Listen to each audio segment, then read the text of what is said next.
Now welcome back. Now in this tutorial I'm going to show you how to use your Express server so that you don't need to continuously stop it and restart it after you have made a change.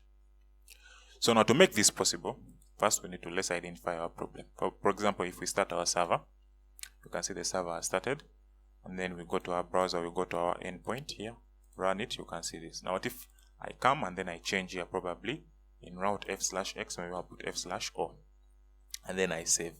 If I come back here and I run it, you can see the changes have not been put on what? On the server. So for the changes to be put on the server, I need to stop the server. Ctrl C is to stop the server. After stopping the server, I need to rerun it. Now when I rerun my server and I come back here and access it, you can see that the change has been made. Now this could be tiresome. Now to solve this problem is easy. You can stop my server. Now to solve this problem, go to your command prompt, and then in your command prompt install, just do npm install -g, which is global. We'll install it globally throughout all your projects of Node. Install npm install -global Nodemon. After that, you click enter and install Nodemon. Me already have Nodemon installed. So after installing Nodemon, you will have it installed on your desktop. Now what we do, we now need to run our file. To run our server, I mean. Now previously, we would use node server.js. That's the name of our server.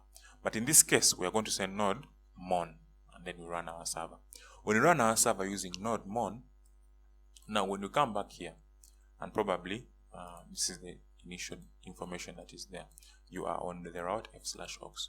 But if we want to change this maybe to a capital, and then also route, we need to change it also to an R, and then maybe this we need to change it to a capital X, and then /o, then maybe /v, and then immediately I save. You can see that my changes will be worked upon. It means that I no longer need to look at my restarting and stopping my server every time I make a change.